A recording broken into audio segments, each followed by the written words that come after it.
سب سے پہلے بات کریں گے ایران سے ہر حال میں افزودہ یورینیم حاصل کریں گے، ہمیں اس کی ضرورت نہیں، لیکن ایران سے لے کر اسے تباہ کریں گے۔ امریکی صدر ڈونلڈ ٹرمپ کی وائٹ ہاؤس میں میڈیا سے گفتگو۔ آبنہ ہرمز پر امریکہ کا مکمل کنٹرول ہے، نہیں چاہتے کہ ایران آبنہ ہرمز پر ٹول ٹیکس لے۔ صدر ٹرمپ نے دعویٰ کیا کہ ابھی تک کوئی جہاز امریکی اجازت کے بغیر آبنہ ہرمز سے نہیں گزرا۔ We want it open, we want it free, we don't want tolls. It's international, it's an international waterway, they're not charging tolls. There hasn't been a ship that's been able to get through without our approval. Keep their highly enriched uranium. No, we get the highly enriched. We will get it. We don't need it, we don't want it. We'll probably destroy it after we get it, but we're not going to let them have it. ادھر ایران کے supreme leader Mujtaba خامنہئی نے دو ٹوک اعلان کیا ہے کہ افزودہ uranium ملک کے اندر ہی رہے گی۔ برطانوی خبر رساں ایجنسی رائٹرز نے ایرانی حکام کے حوالے سے دعویٰ کیا ہے کہ ایرانی سپریم لیڈر کی یہ ہدایت ایرانی اسٹیبلشمنٹ کے اندر موجود اتفاق رائے کی عکاسی کرتی ہے۔ ایرانی اعلیٰ حکام کا خیال ہے کہ اس مواد کو باہر منتقل کرنے سے ملک مستقبل میں امریکہ اور اسرائیل کے حملوں کے لیے زیادہ کمزور ہو جائے گا۔ رائٹرز کے مطابق ایران کا یہ اقدام امریکی صدر ڈونلڈ ٹرمپ کو برہم کر سکتا ہے۔ صدر ٹرمپ نے اسرائیل کو یقین دہانی کرائی ہے کہ ایران کی افزودہ یورینیم کسی دوسرے ملک منتقل کی جائے گی۔ جنگ بندی تجاویز میں افزودہ یورینیم کا معاملہ بھی شامل ہے۔ ایران کے ساتھ مذاکرات میں کچھ مثبت اشارے ملے ہیں، دیکھتے ہیں تہران کے ساتھ کسی ڈیل پر پہنچتے ہیں یا نہیں۔ امریکی وزیر خارجہ مارکو روبیو کی میڈیا سے گفتگو، کہا آبنہ ہرمز پر ٹیکس کا نظام سفارتی کوششوں کو متاثر کرے گا۔ مارکو روبیو کی نیٹو پر تنقید، بولے ایران کے معاملے پر ہم نیٹو کے رد عمل سے خوش نہیں۔ اور دہشت گرد ریاست عالمی دباؤ کے سامنے جھکنے پر مجبور ہو گئی۔ اسرائیل نے گلوبل سموتھ فلوٹیلا کے تمام 430 رضاکاروں کو رہا کر دیا۔ رہائی پانے والے کارکنان خصوصی پروازوں کے ذریعے ترکی پہنچ گئے۔ استنبول ایئرپورٹ پر میڈیا سے گفتگو کرتے ہوئے رضاکاروں نے اسرائیلی سفاکیت کا پردہ چاک کیا، قید کے دوران ہونے والے مظالم سے آگاہ کیا۔ اسرائیل سے رہائی کے بعد سعد ایدھی کا ویڈیو بیان بھی سامنے آ گیا۔ سعد ایدھی کے مطابق اسرائیلی فورسز نے 3 دن تک غزہ فلوٹیلا کے رضاکاروں کو کشتی میں قید رکھا، تشدد کا نشانہ بنایا گیا۔ جسم پر اب بھی تشدد کے نشان ہیں۔ ذہنی کوفت بچانے کے لیے 3 دن تک سونے نہیں دیا گیا۔ روزانہ آدھا لیٹر کی صرف ایک بوتل میں پانی ملتا تھا۔ چوتھے دن اسرائیل منتقل کیا گیا۔ ترکی میں پاکستانی کونسلیٹ نے سعد ایدھی کا استقبال کیا۔ ہماری مشترکہ کوششوں سے سعد ایدھی اسرائیل کی غیر قانونی حراست سے رہا ہو گئے۔ نائب وزیر اعظم اور وزیر خارجہ اسحاق ڈار کا ایکس پر پیغام، کہا سعد ایدھی دیگر رضاکاروں کے ساتھ بحفاظت استنبول پہنچ گئے۔ ترکی حکومت کے مشکور ہیں جس نے محفوظ استنبول واپسی یقینی بنائی۔ ان کا کہنا تھا کہ انسانی حقوق کے کارکنوں کے ساتھ اسرائیلی فوج کے غیر انسانی سلوک کی مذمت کرتے ہیں۔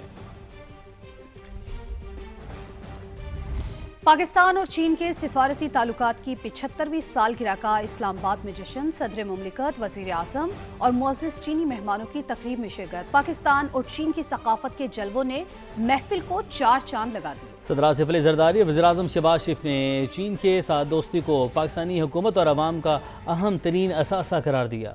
پاک چین دوستی کی ڈائمنڈ جوبلی پر اسلام آباد میں شاندار تقریب، دونوں ممالک کی ثقافت اور موسیقی نے سالگرہ کے جشن میں رنگ بھر دیے۔ صدر آصف علی زرداری نے تقریب سے خطاب کرتے ہوئے کہا، ترقی کا حصول پاکستان اور چین کا مشترکہ خواب ہے۔ Today, that journey has evolved into a unique all-weather strategic cooperation and partnership. وزیر اعظم شہباز شریف نے کہا، چین ہر مشکل میں پاکستان کے ساتھ کھڑا رہا۔ CPEC, it is a great manifestation of Chinese commitment to support Pakistan, to promote its economy, to provide jobs, productive jobs to its people. تقریب کے اختتام پر چینی پیپلز کانگریس کے وائس چیئرمین اور پاکستانی قیادت نے مل کر پاک چین سفارتی تعلقات کی 75ویں سالگرہ کا کیک کاٹا۔ وفاقی وزیر مواصلات عبدالعلیم خان نے پاک چین سفارتی تعلقات کے 75 سال مکمل ہونے کو قابل فخر قرار دیا ہے۔ اپنے پیغام میں وفاقی وزیر نے کہا، پاک چین دوستی کا رشتہ ناقابل شکست ہے۔ سی پیک چینی صدر کے ویژنری بیلٹ اینڈ روڈ کا فلیگ شپ منصوبہ ہے۔ سی پیک کے تحت ملک بھر میں 1500 کلومیٹر شاہراہیں ہماری باہمی مخلصانہ معاونت کا واضح ثبوت ہیں۔ کثیر الجہتی اتحاد خطے کے پائیدار استحکام اور خوشحالی کا سنگ بنیاد ہے۔ پاک چین شراکت داری نئی بلندیوں کو چھوئے گی۔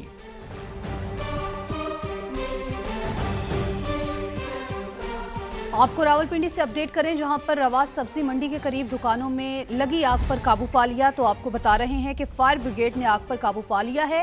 ضلعی انتظامیہ کی جانب سے ایسا بتانا ہے. ریسکیو آپریشن میں فائر بریگیڈ کی 10 گاڑیوں نے حصہ لیا. آگ لگنے کے بعد مالی نقصان کا تخمینہ لگایا جا رہا ہے.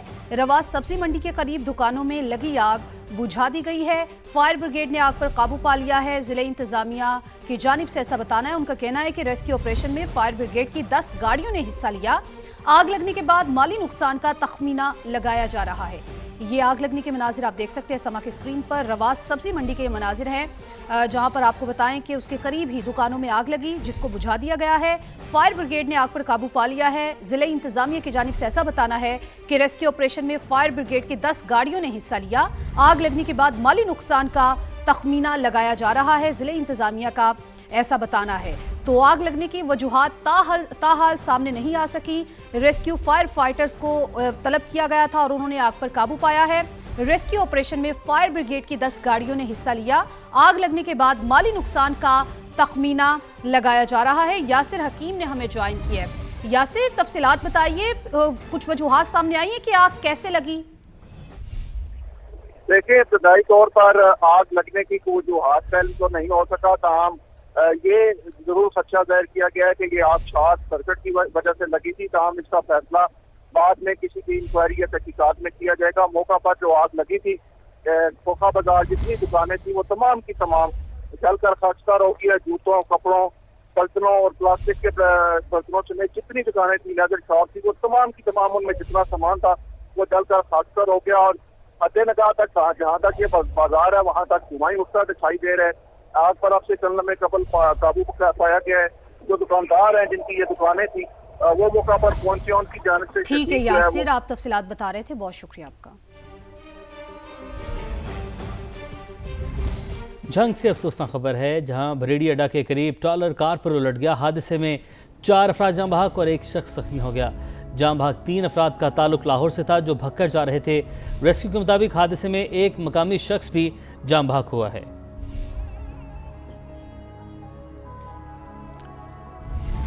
کراچی میں شارٹ ٹرم کڈنیپنگ کی ایک اور واردات، ایک اور انکشاف. محکمہ ایکسائز کا حاضر سروس انسپیکٹر اغوا برائے تاوان میں ملوث نکلا.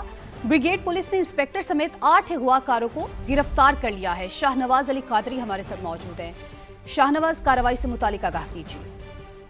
دیکھیں، بالکل کچھ دنوں سے ایک گینگ سرگرم تھا جو شہریوں کو اٹھا کر ان سے جو ہے پیسے وصول کر رہا تھا، بھتہ وصول کر رہا تھا اور شارٹ ٹرم کڈنیپنگ کرتا تھا. ایسی ایک FIR جو ہے بریگیڈ تھانے میں درج کی گئی تھی جس میں ایک شہری کو اغوا کرنے کے بعد اسے 1.5 لاکھ روپے لے کر چھوڑ دیا گیا تھا. پولیس نے اس کیس پہ کام کیا اور ملزمان کو ٹریپ کیا. تو اب خبر یہ آ رہی ہے کہ یہ گینگ جو ہے پکڑا گیا ہے اور اس میں انکشاف ہوا ہے کہ 8 ملزمان میں سے ایک جو ہے پولیس اہلکار جو ایکسائز کا انسپیکٹر ہے وہ پورا گینگ چلا رہا تھا. اس کے ساتھ جو ہے 3 افراد ایسے ہوتے تھے جو پولیس جیسی وردی استعمال کرتے تھے. یہ شہریوں کو اغوا کرتے تھے. بہت شکریہ. محبت کی قیمت 2 بھائیوں کی جان سے چکانا پڑی. نصیر آباد میں پسند کی شادی کرنے والے نوجوان کے 2 بھائیوں کو موت کے گھاٹ اتار دیا گیا. رستم علی کی رپورٹ دیکھیے. کی شادی نے 2 زندگیاں نگل لیں. نصیر آباد میں 2 بھائیوں کو بے دردی سے قتل کر دیا گیا.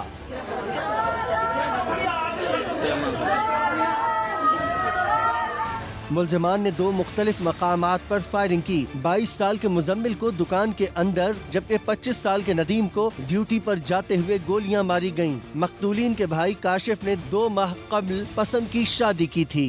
8 بجے میرا بیٹا ڈیوٹی پہ جا رہا تھا، ندیم ساتھ گولیاں لگا کے قتل کر دیا.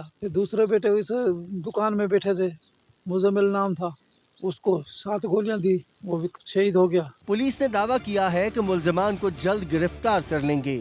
ہمارے SSP صاحب نے 2 ٹیمیں تشکیل دی ہیں، اس میں میں بھی ہوں، DSP میرو خان ہے، DSP نصیر آباد ہیں، پوری ہماری ٹیم ہے. جو بتا رہے تھے جو اکیوزڈ، ان کے گھروں پہ بھی وہ گھر پہلے سے ہی خالی تھے، وہاں پہ کوئی بھی نہیں ہے. دونوں بھائیوں کو آہوں اور سسکیوں میں مقامی قبرستان میں سپرد خاک کر دیا گیا، جبکہ پولیس نے تاحال مقدمہ درج نہیں کیا. رستم علی، سما، نصیر